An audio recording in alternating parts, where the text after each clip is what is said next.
e seja bem-vindo a mais uma semana de informação aqui no JG. Vamos aos destaques de hoje. Hoje a Receita Federal abriu a consulta ao lote residual de restituição do imposto de renda pessoa física. Valores serão depositados no dia 30 de novembro e você vai ver também. Tentativa de assalto na área da Coama resulta em troca de tiros, muita correria e a prisão de uma pessoa armada. Criminosos tentavam roubar R$140 mil. Chegada do final de ano gera aumento de vendedores ambulantes, 30% a mais, e espaço começa a ficar tumultuado no centro da cidade.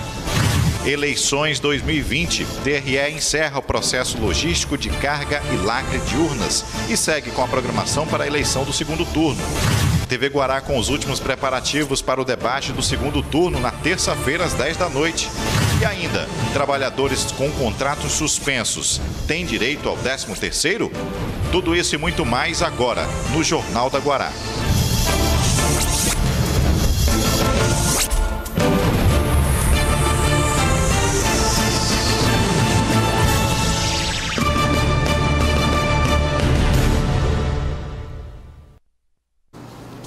Final de ano, período característico de grande movimentação financeira em comércios da cidade, negociações de compra e venda, ou seja, o volume de dinheiro aumentando e a insegurança também. Na tarde de hoje, uma prática criminosa que já não é incomum, conhecida como saidinha bancária, causou uma grande correria na região da Coama. Uma pessoa foi presa armada. Uma tentativa de assalto causou grande alvoroço nas proximidades da agência do Banco Itaú, na Coama. Funcionários de uma empresa de valores iriam depositar a quantia de R$140 mil no banco, quando foram surpreendidos por 3 homens armados. Um dos suspeitos foi preso pela equipe do Batalhão de Operações Especiais. Há relatos de que um dos seguranças percebeu a ação e efetuou disparo contra um dos suspeitos, que acabou revidando. 2 envolvidos conseguiram fugir. Imagens de circuito de câmeras de estabelecimentos comerciais devem ajudar a identificar os outros criminosos. O Centro Tático Aéreo, CTA, foi acionado para auxiliar nas buscas. Bom, com a chegada do final de ano, o comércio informal começa a crescer e, segundo o sindicato da categoria, com a situação da pandemia do novo coronavírus, o aumento de novos ambulantes chega a 30%. Isso requer maior disciplinamento com o poder público e a categoria. Eles vendem de tudo no maior ponto comercial de São Luís. Seja produtos de tecnologia, acessórios, roupas e até alimentos. Para os vendedores ambulantes, o importante é aproveitar a grande movimentação e aumentar as vendas. Porque é um ponto bom de venda, né? E a gente agradece a Deus, todo santo dia a gente vem trabalhar e a gente leva o pão de cada dia para casa. Quem passa pelo centro também aproveita para comprar no comércio informal. Você vai sair para a rua, você fica refém só de comida, tem que ter fruta, tem que ter tudo. Hoje em dia a gente tem que estar atento à alimentação saudável, mesmo na rua, não tem tempo de ir em casa almoçar, não tem tempo de fazer um lanche. E aí é importante, eu acho importante. Nos últimos meses, o número de vendedores ambulantes cresceu 30%, segundo dados divulgados pelo sindicato da categoria. E como consequência desse aumento, os trabalhadores reclamam da falta de um espaço digno para trabalhar. Ó, infelizmente, com a pandemia, né, que nós estamos passando com essa crise braba, crítica, né, o aumento de vendedores ambulantes subiu bastante, né? Teve esse aumento estupidamente. E o sindicato, para ajudar os trabalhadores, é manter eles trabalhando nas vias públicas, né, em locais adequadamente, para que eles possam manter a sua família. Mas tem um porém, que a prefeitura em si não está ajudando a esses trabalhadores informais. O seu Antônio trabalha todos os dias na Rua Grande vendendo controles para a TV e também sente a necessidade de ter um espaço mais adequado. Se tivesse um espaço para a gente, seria melhor, né? Mas não tem. Os gestores não procuram fazer um espaço por camelô, eles vêm para a Rua Grande. A expectativa é que o número de vendedores ambulantes aumente ainda mais nas próximas semanas, com a chegada de datas como Natal e Ano Novo, além do pagamento do 13º salário. Essa questão, né, é muito importante, né, que chega a fim de ano, todo pai, mãe de família, vendedor ambulante, precisa de manter a sua família e aumenta bastante, né, de fluxo de pessoas, né, na cidade, na Rua Grande, principalmente. E os vendedores ambulantes têm que se manter trabalhando para manter a sua família no fim de ano. Vítimas de acidentes de trânsito agora vão poder solicitar apoio para assistência nas áreas de psicologia e fisioterapia. Muitas pessoas, após passar por momentos traumáticos, precisam sanar os problemas que às vezes ficam por anos. Os traumas agora terão acompanhamento de uma clínica-escola. Veículo batido, danificado, com muitas avarias, às vezes com perda total. Normalmente, tudo isso são resultados de acidentes no trânsito. Pior que perder o veículo é perder a vida, ou ficar com traumas por causa do acidente. Para muita gente, voltar a andar de carro ou moto depois de um acidente não é fácil. É preciso tratamento psicológico, fisioterapia, e tudo isso vai passar a ser obrigação do Estado. Os chamados Penatrans, que são os planos estaduais de trânsito, estão sendo moldados e devem trazer essa exigência de reparo da saúde por parte do poder público. O Maranhão se antecipou à exigência. Nós, ainda no mês de outubro, assinamos um termo de cooperação com a Uninasal, no sentido de proporcionar de forma gratuita a assistência psicológica e fisioterápica ao acidentado de trânsito, principalmente desta região metropolitana de São Luís, num primeiro momento, né? Então, mediante um cadastro prévio no site do próprio Detran. A primeira parceria do Detran foi com a Faculdade Uninasal, onde já estão sendo feitos atendimentos psicológicos a pessoas acidentadas. Nós temos o plantão psicológico na Uninasal São Luís e nós utilizamos a estrutura do plantão justamente para dar esse suporte para o sujeito que quer voltar a dirigir, mas quer voltar a dirigir com tranquilidade, sem aquela angústia causada pelo trauma anterior do acidente. Seja uma angústia de um estresse pós-traumático, que é mais pontual, ou uma angústia mais grave, ocasionando, por exemplo, algum tipo de ataque de pânico, de ansiedade mais grave durante o ato de dirigir ou de estar dentro do carro. O tratamento não parece ser complexo, mas exige atenção e esforço por parte de quem se submete. Só com confiança e disciplina, uma pessoa acidentada consegue ter a coragem necessária para voltar a dirigir ou andar por ruas e avenidas movimentadas. É muito importante a gente ir percebendo essa retomada de segurança, né, trabalhar o medo, trabalhar certas ansiedades, para poder a pessoa ir sendo reinserida ali nessas atividades diárias, né, porque esse é o principal objetivo, que ela consiga retomar, vamos dizer assim, o seu funcionamento normal das atividades que ela havia fazendo, havia executando antes do acidente. A princípio, o serviço funciona só em São Luís.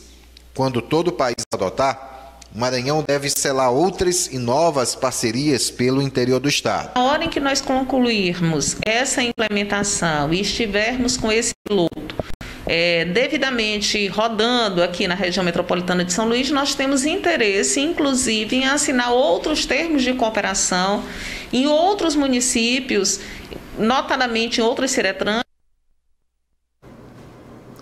Olha, o Jornal da Guará faz um rápido intervalo. Na volta, o destaque será o segundo turno das eleições municipais aqui em São Luís. Volte já.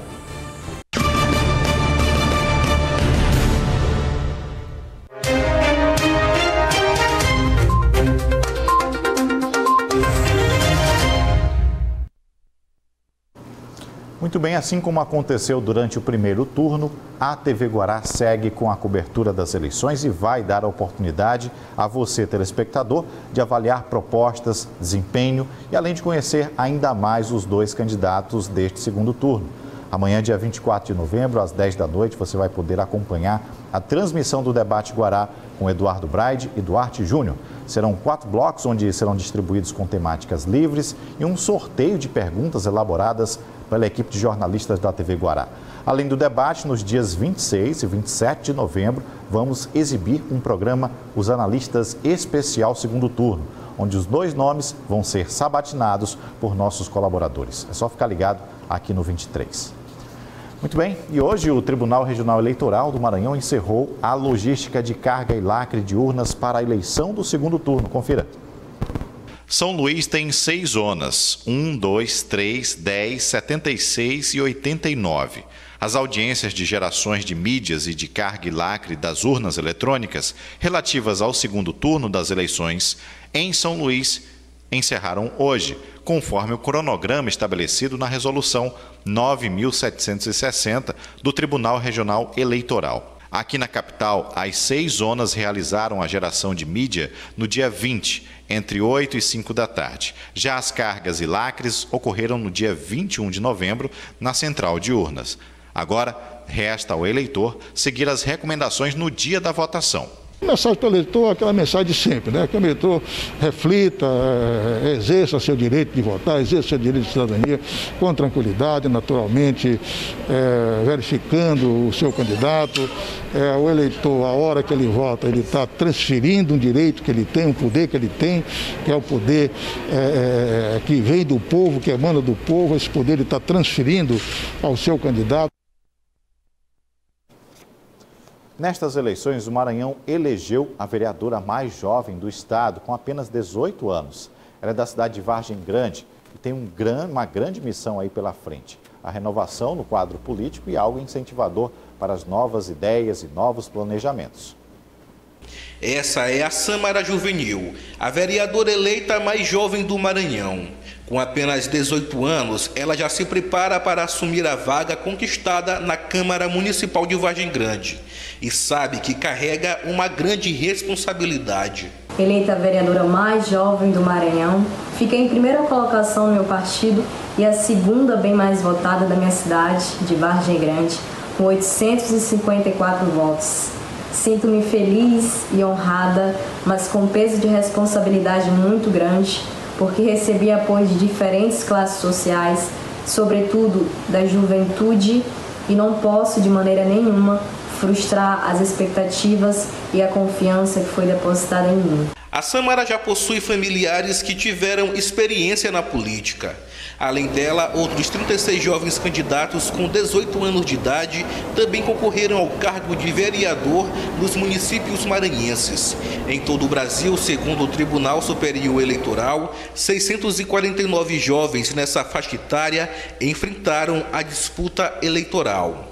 Segundo este cientista político, a idade de um candidato não significa dizer se de fato o mandato dele será baseado na renovação. A gente precisa olhar em primeiro lugar se essa renovação da política, ela significa oxigenação da política. Se essas candidaturas jovens trazem ideias novas ou se nós estamos tratando basicamente de uma mesma gramática política que já se perpetua há algum tempo. De olho nesse segmento, muitos jovens acabaram investindo nas redes sociais para atrair outros jovens eleitores. Foi o caso do humorista e influenciador digital Andrei Monteiro, que aos 23 anos conseguiu uma vaga na Câmara Municipal de São Luís. A gente viu em 2020 o retorno dos partidos tradicionais e das candidaturas tradicionais, o que a gente chama do chamado centrão, em contraposição à ascensão de candidatos antipolítica que a gente já havia visto em 2018. A questão dos influenciadores digitais, a gente precisa reconhecer que sim, é uma nova metodologia, uma nova forma de interagir com o eleitor, mas novamente a gente precisa tentar enxergar qual é o propósito dessas candidaturas, o que está por trás dessa comunicação muito fácil e como que isso agrega para o debate político. A gente viu que, por exemplo, essas candidaturas cômicas ou fora do establishment político, elas têm um certo limite. E quando a gente está tratando de candidaturas locais, né, principalmente da vereança, ela está olhando para a vida prática. Como é que essas pessoas vão transformar ou vão agregar a vida cotidiana dos eleitores? Faltando poucos meses para a Sâmara assumir como vereadora em Vargem Grande, a jovem já sabe quais trabalhos vai focar como prioridade.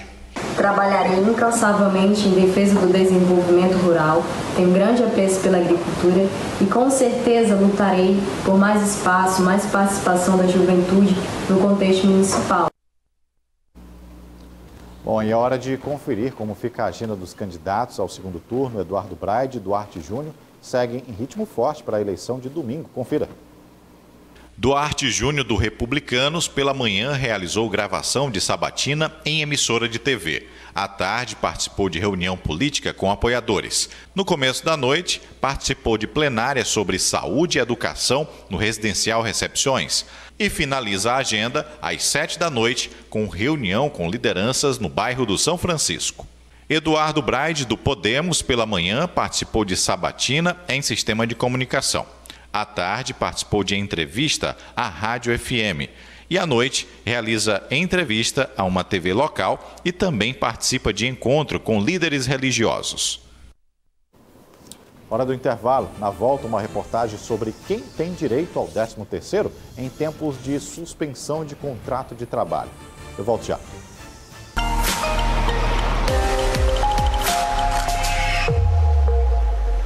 Para amanhã, terça-feira, dia 24 de novembro, a Tábua de Marés começa com a pré-mar, marcando 4,3 metros às 3h15 da madrugada.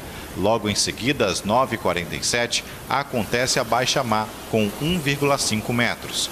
Às 3h55, nova pré-mar, com 4,6 metros.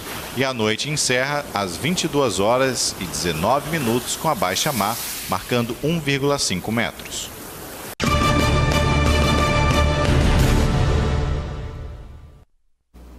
Novembro é considerado o mês de conscientização sobre a prematuridade. Como todos os anos, o Hospital Universitário da UFMA inicia mais uma vez uma campanha de conscientização para aumentar o estoque no banco de leite humano, que está em nível baixo. A intenção é evitar que estes bebês tão pequenos entrem em uma dieta com uma fórmula infantil. Atualmente, 98 mães doadoras estão cadastradas no banco de dados, mas as doações estão insuficientes para garantir o suprimento necessário para os bebês prematuros. Atualmente, 19 bebês com menos de 1,5 quilos encontram-se internados na UTI neonatal. O ideal para atender a demanda diária desses bebês seria no mínimo de 1.600 ml, mas a coleta só tem conseguido fornecer, na verdade, 1.208 ml. Bom, agora a gente muda de assunto para falar de 13º salário. Em um ano tão conturbado, problemático quanto a saúde e mais ainda com os rendimentos de muita gente aí atribulados, com as empresas tendo que honrar este valor, quem tem direito e como isso pode ser pago? Veja. Durante 2020, muitos trabalhadores tiveram que ficar em casa por um tempo.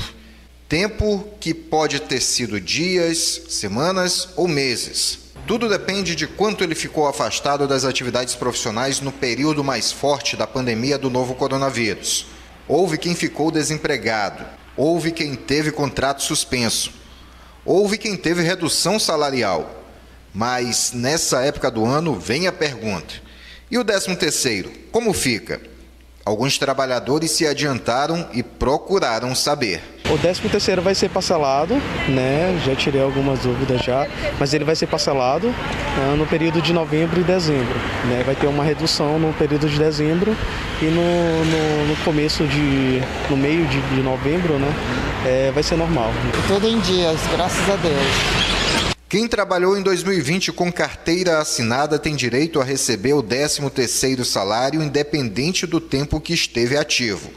O governo federal precisou se manifestar sobre o assunto, pois muitas dúvidas surgiram. Foi divulgada uma nota técnica que define que o 13º salário deve ser pago integralmente para quem teve a jornada de trabalho e salários reduzidos em função da pandemia. O que nós temos que ter em mente é que as medidas adotadas pelo governo de reduzir a jornada de trabalho e o salário do empregado, ele não vai afetar no pagamento do 13º. Isso porque o governo se sentiu pressionado pelos empresários e emitiu uma nota técnica, certo? E essa nota técnica é como se fosse uma carta de recomendação às empresas, para aqueles empregados que tiveram somente a redução da jornada de trabalho e a redução do salário não vai sofrer nenhum tipo de alteração no 13º, certo?